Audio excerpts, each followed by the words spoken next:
में आपका स्वागत है। मैं हूं अनिल और अपनी इस वीडियो में आज आपको एनआईएस पोस्ट 10th का डेटा एंट्री ऑपरेशन के बारे में लेके आया हूं।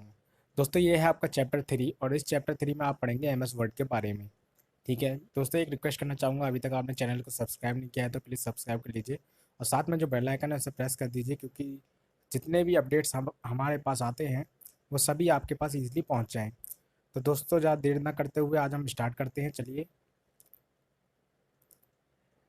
एक नया डॉक्यूमेंट कैसे बनाएं, पहला क्वेश्चन है आपके एनआईएस बोर्ड का।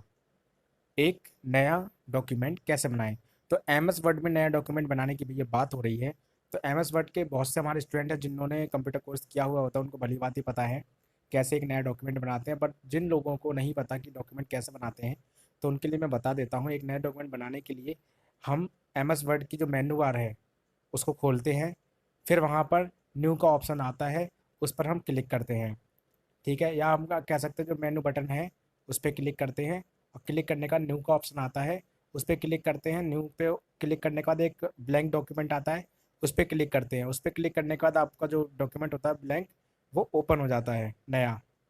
ठीक है, या फिर हम सीधा सीधा कंट्रोल एन करके जब हम अपने कीबोर्ड के की से कंट्रोल प्लस एन यानी कंट्रोल एन साथ में दबाएंगे, कंट्रोल दबा के एन दबाएंगे, तो क्या होगा कि हमारा एक नया डॉक्यूमेंट ओपन हो जाएगा। उस जहाँ पर लिख के आएगा, आपका एक डायलॉग बॉक्स आएगा जिसमें लिखा हुआ होगा ब्लैंक डॉक्यूमेंट।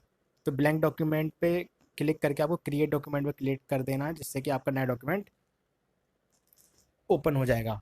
ओके, उसके बाद बात करते हैं अगले क्वेश्चन पे। अगला क्वेश्चन है आपका डॉक्यूमेंट को सेव कैसे करें।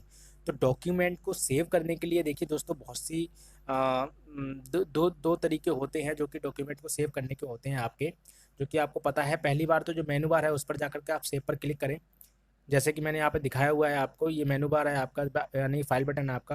ये जो बटन है आपका, इस बटन पे, मेनू बटन पे आपको क्लिक करके यहाँ पे आप देखेंगे, यहाँ पे सेव का ऑप्शन आ रहा है। सेव के ऑप्शन पे जाकर के आप यहाँ से सेव कर सकते हैं, राइट।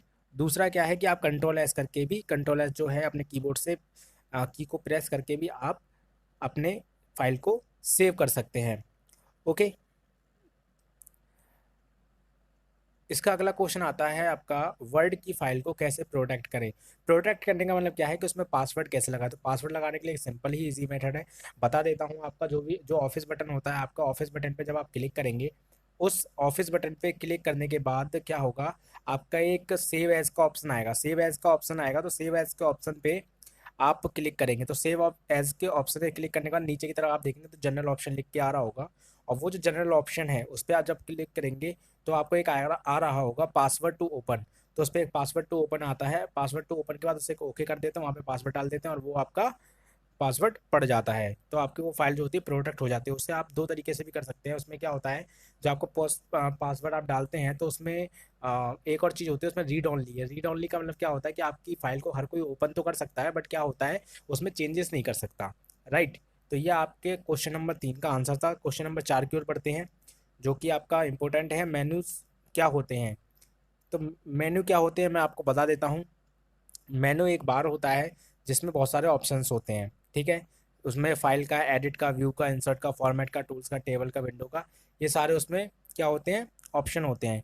आप यहाँ पे देख रहे होंगे, देखिए बहुत सारे यहाँ पे मेनू बटन है, राइट। आप देख रहे होंगे यहाँ पे मैंने टाइटल बार, मेनू बार, स्टैंडर्ड टूल बार, और आपका फॉर्मेटिंग टूल बार, स्क्रॉल बार, कर्सर, रूलर, वर्किंग एरिया, है ना। तो ये सारी चीज़ें मैंने यहाँ पर आपको दे रखी हैं, बता रखी हैं।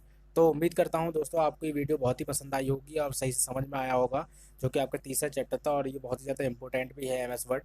ठीक है, इसमें फाइल को कैसे डिलीट करते हैं वही मैं आपको बता देता हूँ। जब फाइल को डिलीट करने के लिए क्या होता है, या तो आप फाइल को सेलेक्ट कीजिए। सेलेक्ट करने के बाद उस पर राइट क्लिक कीजिए। राइट क्लिक करने के बाद उसके बाद उस पर लेफ़्ट क्लिक, ठीक है, लेफ्ट क्लिक कर दीजिए। तो उससे क्या होगा कि आपकी फाइल डिलीट हो जाएगी। और दूसरा एक और कर सकते हैं, फाइल पे क्लिक करके कंट्रोल डी दबा दीजिए, तो उससे भी आपकी फाइल डिलीट हो सकती है। एक और ऑप्शन है, उस पर क्लिक करके जो आपकी फाइल है, जो उस पर क्लिक करके आप सीधा डिलीट का ऑप्शन दबा दीजिए, तो आपका उससे भी फाइल डिलीट हो जाती है। तो 3 तरीके से आप फाइल को डिलीट कर सकते हैं, राइट।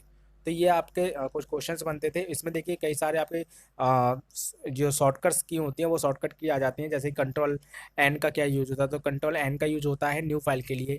कंट्रोल ओ का क्या होता है, कंट्रोल ओ का मतलब होता है ओपन फाइल, फाइल को ओपन करने के लिए। कंट्रोल एस होता है फाइल को सेव करने के लिए। और कंट्रोल एस का मतलब सेव एज भी होता है, यानी कि दोबारा से फाइल को सेव करने के लिए भी कंट्रोल एस का यूज़ करते हैं।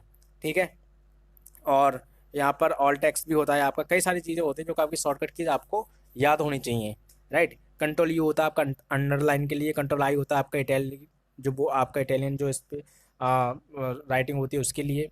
ठीक है, कंट्रोल बी होता है आपका जो लेटर है उसको बोल्ड करने के लिए, बड़ा करने के लिए। ठीक है, तो ये कई सारी जो शॉर्टकट्स की होती है आपको याद होनी चाहिए, जो कि अक्सर इसमें पूछ ली जाती हैं। तो दोस्तों इस वीडियो को ज़्यादा से ज़्यादा लोगों में शेयर कीजिए, लाइक कीजिए और चैनल को सब्सक्राइब कीजिए। So thank you for watching this video and all the best for your exam.